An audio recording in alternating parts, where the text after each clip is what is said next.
The stranger had the same brown eyes her mother did, and he never once looked back to see if she was keeping up. She was. Her boots were 2 sizes too large, laced with strips of her own petticoat, and the cold at that altitude cut through wool the way teeth cut through bread. The path climbed through a stand of birch no wind had touched in years, their white trunks standing like a row of women waiting for something bad to arrive.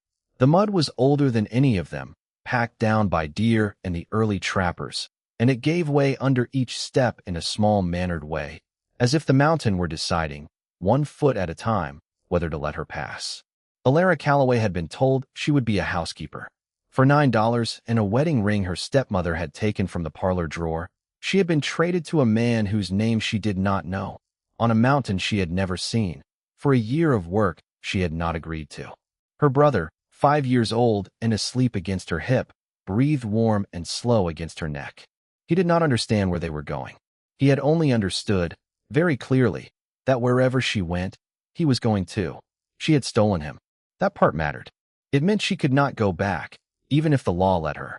It meant that when the cabin finally rose out of the trees like something a forest had decided to forgive, she did not hesitate. She walked the last 50 yards the way a woman walks when she expects to be told no at the door. The stranger's name was Jude Calloway, no relation, the same as her, only the way 2 pines in a wood could share a shape. He was tall and watch-quiet, the kind of man who had spent more years on this mountain than off it. He had a half-brother inside, a boy of 13 named Wynn, who had been sick since spring and was not getting better. That was what she had been bought for. That was the bargain. If you are listening tonight from somewhere warm, your kitchen, your porch, your chair beside the lamp, and you have someone you can reach out and touch, just take a moment and notice them. That small noticing is closer to grace than most of us will ever get. Elara pushed through the curtain to the back room and saw a boy built like a fence rail, light as paper, breathing in short, careful pulls as though each breath might be the last one he could afford. His hands on the quilt were the color of skim milk. He had not been outside in weeks. The room smelled of camphor and old sweat and the iron tang of fever that has been in a body too long. She counted 6 used cloths hanging by the stove and 4 empty tins of beef broth that had not, in her small professional opinion, done a thing for him. She knelt beside the bed. She put 2 fingers to his wrist and held them there until she felt his pulse slow under hers, the way a horse will slow when you place a steady hand on its neck. She loosened the collar of his nightshirt so the air could find him, and she felt, for the first time in a long time, the strange warmth of being exactly where she was supposed to be. Not because of the bargain, because of the boy. That was the moment her world stopped being the one she had been sold into. And the new one, the one that would cost her everything and give her almost as much back, began without her permission. If you have ever sat in a strange kitchen with a man you do not know, both of you listening to the wind learn a new shape around an unfamiliar house. You already know how Elara felt when he set the kettle on. She folded Tobias onto the bench, pulled the blanket from her shoulders, the only one she had brought, and laid it over him because he still trusted her to remember the cold. She had forgotten her own. She asked for hot water and 2 clean rags and a candle. She did not ask for it in a small voice. She asked for it the way a woman asks when she knows that a sick child will die in front of her if she does not get the answer to her question, and Jude did not hesitate. He did, in fact, in his quiet way, admire the asking. The town Elara had grown up in was called Cresswell, a gray little county seat with 3 churches and 1 lawyer who wrote what people told him to write. The house she had grown up in smelled of cedar and, after her mother died in childbirth, of her father failing slowly indoors. Maeve had come in the second winter with a warm laugh and a small purse and a way of touching Elara's shoulder as if the shoulder had done something wrong. By 19, Elara had been told she was the reason for every closed door in her own house. By 19, she had been told she cost more than she was worth. By 19, she had lived so long inside other people's disappointment that it had grown around her like bark, and the only sound she still trusted was the sound of her own hands doing something useful before anyone could tell her to stop. And now here she was. The kettle, the stranger, the sick boy she had not yet met, the brother tucked asleep, and the strange, weightless feeling of a woman who had finally been told how little she was worth and was about to find out whether anyone, down in the clean, hard facts of a mountain November, would agree. Jude poured the water without sugar because there had never been sugar in that cabin. He asked her if she could cook. She told him she could cook, mend, bind a wound, set a bone, deliver a lamb, read the sky for weather by the color of the smoke at sunset, and bring a fever down with willow and yarrow if she had an hour and a quiet room. He did not smile. But he looked at her. Really looked. The way a man looks at a tool he had only thought he needed and now understood he could not do without. The days that followed were small and exact. Elara rose before Jude, swept the floor of the kitchen while the stove was still cold, lifted the bread yeast in warm water with a wooden spoon she had whittled herself the third morning from a peg of maple Jude had given her without comment. She made a poultice from pine resin and lard and laid it across Wynn's chest at midday, then again at dusk, then again when the wind changed. She read the same chapter of Luke to him 3 nights in a row because he had asked for it, and because she had come to understand. Repetition was the only tonic for a child who had been trying to die by inches for half a year. She did not give him chicken soup because there was no chicken. She gave him broth from the marrow bone of a deer Jude had brought down in October, simmered so long it was the color of weak tea, drunk warm from a cup with a chipped rim that had been his mother's. Wynn drank it the way a man drinks water after hard work. He did not say thank you. He did not need to. The way his shoulders came down an inch was thank you enough. Tobias helped. Tobias was 5, and at 5 you help by carrying wood, by fetching a rag, by sitting on the floor beside a bed and saying nothing for as long as a 5-year-old can say nothing, which is approximately 4 minutes. He did it again and again. He did not understand what he was doing. He was doing it anyway. Elara saw this and felt, behind her ribs, the slow ache of a woman watching her brother become a person she did not have to teach. She felt, too, the strange reversal of it, that the child she had carried up the mountain in her arms had begun, in this cabin, to carry her. Not in any way he could name. In the way of small warm bodies that put themselves between a woman and the dark. In the second week, Jude brought her down to the spring to show her the catch. He carried the lantern. She carried a tin pail. The water at that altitude ran so clear it was almost blue, and the cold of it on your wrists made the rest of you feel more solid, the way a sharp sound makes a tired room feel more awake.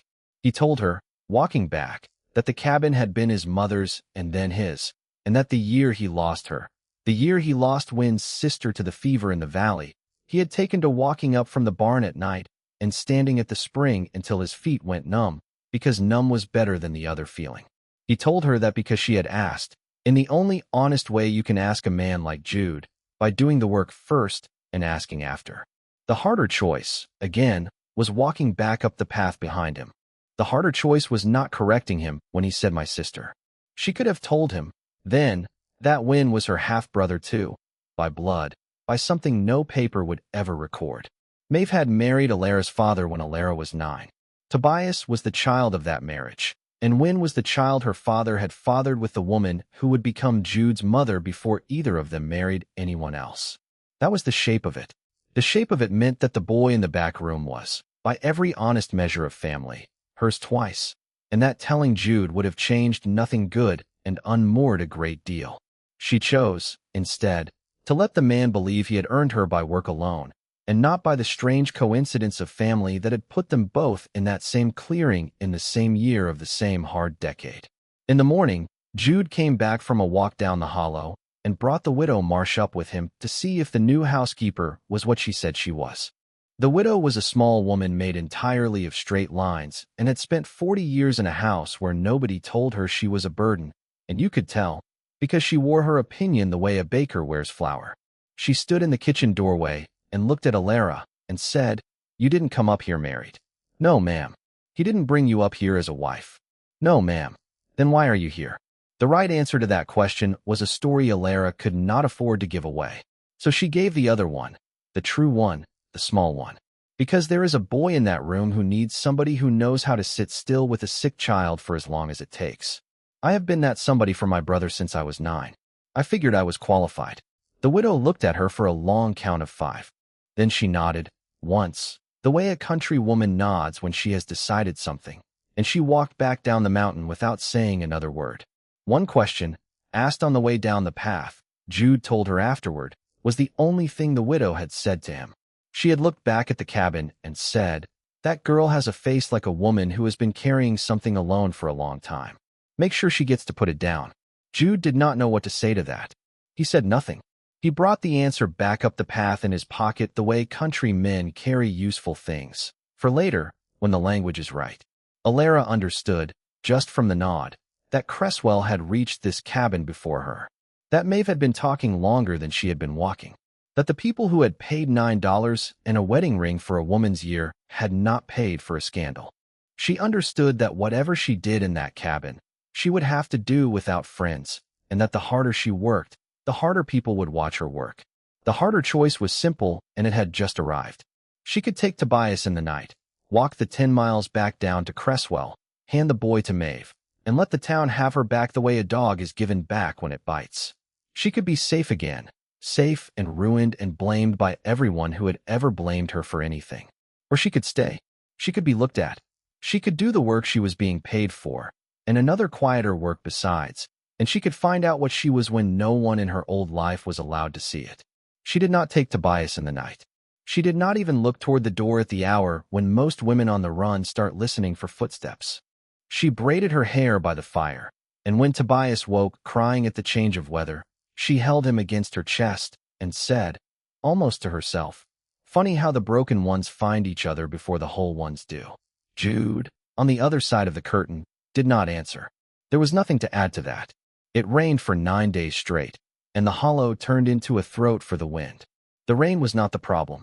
The problem arrived in the 11th morning on a horse, in a black slicker, with a piece of paper she had paid the county clerk to write. Maeve had come to take her children back. The sheriff was a man named Pritchard who had grown up 2 farms from the Calloway place, and who had carried a small, unkind opinion of Maeve ever since her husband had died, and she had sold most of his stock in a single afternoon down at the railhead. But the paper was a paper. It said, in plain language, that Maeve Calloway was the legal mother of Tobias, age 5, and that the boy should be returned to her household. It did not say what she had done to acquire him. It did not have to. The town that had watched Elara leave had decided, in her absence, that Elara had stolen a child despite her stepmother and run off with a man she had no business running off with. There is no lie a small town loves more than a simple one, and Maeve had always known how to write a simple one.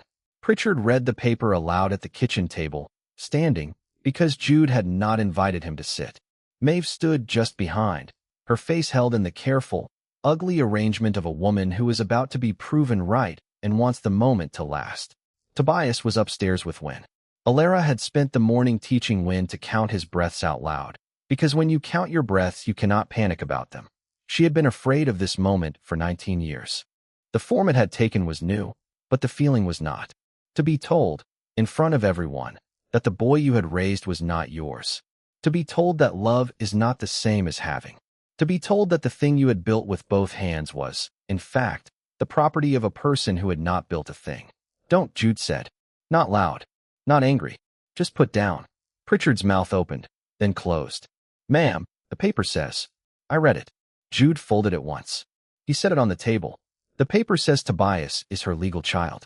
The paper does not say he was sold. The paper does not say what she was given for him. If you rode 10 miles up a mountain in the rain to read me a paper, you may as well ride 10 miles down it with the truth." Pritchard looked at Maeve. Maeve did not look back. "There was no sale," she said. "There was no ring. There was no man. It was a lie. She is a liar."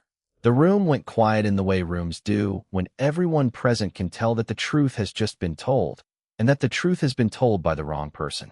Elara, standing in the doorway with a clean rag in her hand, did not raise her voice. She did not point. She walked to the table. She picked up the paper. She turned it around. On the back, in her stepmother's own hand, was the agreement she had not known her stepmother had ever written, an agreement Jude had asked her to copy from the original before the ride down the hollow, because he had grown up in this county too and he knew about papers and what they leave out the front. The back of the agreement named a sum. It named a ring. It named 2 witnesses. It named a date and a place. It did not name the word love anywhere, because love was not what had been sold. Jude set his palm flat on the table. "Ma'am, this is a private arrangement, witnessed and paid for. The boy is on loan for the term. The girl is on loan for the term. The term is a year and a day. After that, we will discuss. Until then, You have what the paper says you have. And the paper does not say what your mouth says it does. Maeve's face did something then that Elara had never seen on a grown woman's face. It went through disappointment and arrived at something almost like grief. Not grief for the children. Grief for the version of herself she had needed to play in order to do what she had done. Pritchard took the agreement. He read the back. He folded it twice and put it into his coat without a word and without looking at Maeve, which was its own kind of verdict. He touched his hat brim at Elara and turned around. Maeve followed him down the path. She did not look back at the cabin. She was trying very hard to keep her face in the arrangement it had been in, but the arrangement was failing. By the time she reached the bottom of the hollow, it had failed entirely, and what was left was the face of a woman who had just watched, in front of a sheriff, her own handwriting undo her. The next 2 hours were the kind of quiet that lives on the other side of a slammed door. Wynn was awake by then. He had heard everything from upstairs. His face was the color of paper, and his hands, when Elara held them, were cold. Tobias was crying, but quietly, the way children cry when they understand that crying is going to make it worse. Jude stood by the window with his back to the room, looking out at the rain as if he could read what was coming next in the way the water came off the eaves. Elara sat between the two boys. She did not say anything for a long time. When she did, it was to Wynn, and it was not about the paper. Your chest feels different today? Tell me how. Wynn, who had not spoken in full sentences to anyone in months, said, in one breath, it feels like there's room in it. She nodded. She had felt the room. She had felt it 3 days ago, and the day before, and the day before that. The poultice, the broth, the chapter of Luke, the repetition. And here, in the worst hour of her borrowed life, the boy she had come to save was telling her, in his own voice, that he had begun to live. And here is where a woman could, if she were the woman this town believed she was, take what she had earned. She could tell the story at the post office and the mill and the church porch and let Maeve be undone by it. She could read her stepmother's own handwriting aloud to anyone who would listen. She had, for the first time in her life, the plain written proof that she had been right and her stepmother wrong. The whole town had been told she was a thief. She could undo that in a single afternoon if she wanted to. She did not want to. Maeve had been told the truth in front of a sheriff and a witness, and that was enough. Gloating would only give Maeve another story to tell, and Elara had decided, somewhere in the 10th day of the reign, that she did not want her life to be another story people told about Maeve. Her life was going to be her own. The rest of the town could catch up on its own time. That evening, Elara sat at the kitchen table across from Jude, both of them looking at the agreement she had just refolded twice. Wynn was asleep by the stove with a bread heel in his hand. Tobias had climbed into his uncle's lap, which meant he had decided, in the quietest possible way, that Jude was family, and Jude had decided, in the only way a man like him could, that he would not correct the child. The fire was low. The wind had finally stopped. She told me once, Elara said, without looking up, that I cost more than I was worth. I have been carrying that number around since I was 12. I thought if I just worked hard enough, I could bring it down to a figure she would accept. She smoothed the paper with the heel of her thumb. I think the figure was never the problem. The figure was her way of saying she didn't want me there. And every honest hour I've worked has not changed the figure by 1 cent. People like that don't keep a ledger. They keep a feeling, and the feeling is that you were never supposed to be in the room. Jude did not answer right away. He put the kettle back on, because that was what he did, and because in that cabin a kettle on was a way of saying that things were about to be warm. He waited. He had learned, in the years his mother had taught him, that the second sentence a woman says after the first hard one is the one she actually means. The second sentence came. Elara looked up at him. Funny that the two of us ended up in the same one, then. As if the room was waiting for us to find it. She watched him for a long moment, and what she wanted to say, and what she did say, lived on 2 sides of a thin country line. She wanted to say that he had stood between her and the law with nothing to gain and everything to lose, and that no man she had ever known had done such a thing for her. She wanted to say that the document she was holding was the first piece of paper in her life that had told the truth about her, and that she was terrified of what would happen when it burned. She said, instead, you didn't have to do that. I know, he said. You might not get paid. I wasn't going to. The whole county will talk about you keeping a girl in your cabin. They have been talking for a year. I figure I might as well earn the talk. She almost laughed. She had not almost laughed in longer than she could remember. The laugh came out in a small, broken sound, and she put her hand over her mouth because Tobias was still asleep and because laughing in this house felt, suddenly, like a thing she was allowed to do. She turned the paper once. The wet ink from the back of the agreement had smudged onto her thumb, and she pressed her thumb into her skirt to keep the words. She did not know yet that she would keep them for the rest of her life. The second morning after, Wynn asked for breakfast in his own voice, and Elara understood the bargain had been kept, and that the bargain was no longer the reason for anything. Something else had taken its place, something with the weight of a hand on the back of a sleeping child, something that did not announce itself in legal language. The year passed in the small, honest arithmetic of a working household. Wynn grew 1 shoe size and gained 11 pounds. Tobias learned to read from a Bible he did not yet understand and to tell the weather from the color of the smoke. Elara learned to sleep without listening for someone coming up the path.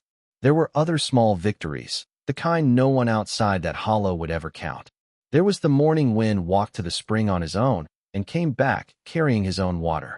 There was the afternoon Tobias asked, in all seriousness, whether a cloud could be hungry, because it looked the way he felt after running, and Elara answered him that a cloud was not hungry, but a person could be tired in the same shape as a cloud, which was, in its small way, true. There was the evening in late summer when Jude came in from the barn with a fistful of wild columbine and set it on the table without a word, and Elara put the stems in the chipped cup that had been Wynn's mother's, and the cup held them the way it had held everything else, quietly. Jude asked her, near the end of the term, in the kitchen at dusk, whether she intended to go back down to Cresswell at the year's end.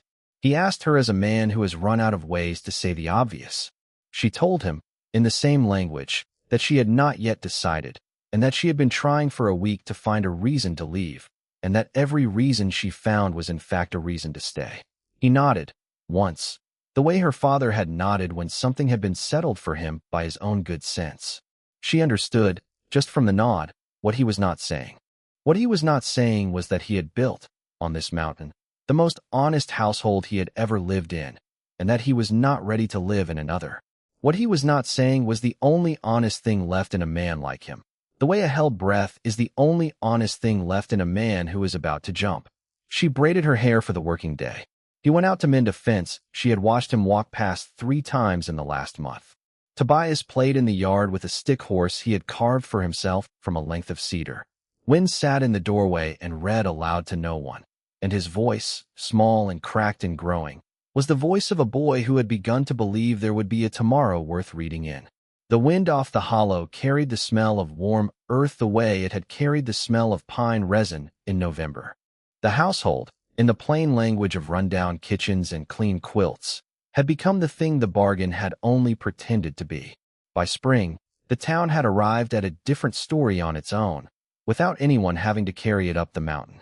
The widow Marsh had carried it, in fact, in her apron pocket and in the way country women carry things that matter, by degrees, in passing, at the post office, at the mill, in the long silences between one task and the next.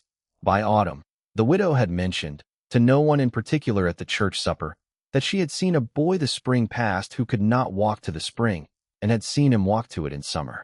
She had mentioned, by the second cup of cider, that the girl who had come up the mountain in November was the only housekeeper in the county who had ever heard the boy speak in his own voice. By the third cup of cider, the county had begun to do what the county does when it runs out of a simpler story. It had begun to tell the true one. Maeve had sold the Calloway house that winter and moved to her sister's place across the county line. Nobody in Cresswell was sorry to see her go. Not one of them had been asked to feel sorry. That was the part Elara had wanted. They had come to it on their own. On the last day of the year and a day, Jude brought the agreement to the kitchen and set it on the table between them. Elara took it and tore it once, slowly, down the middle. She put the 2 halves into the stove. The fire ate the paper the way fire eats everything that is no longer the point of a house. A fine ash lifted off the coals and went up the flue, and if you had been outside, you might have seen, for a moment, 2 small pale shapes against the dark of the chimney, and then nothing. Tobias came in from the yard with a handful of daffodils he had stolen from the slope, and Wynn asked if there was bread, and the wind off the hollow carried the smell of warm earth for the first time all year. Elara sat down at the table and began measuring flour for the loaves. She did not say anything. She did not need to.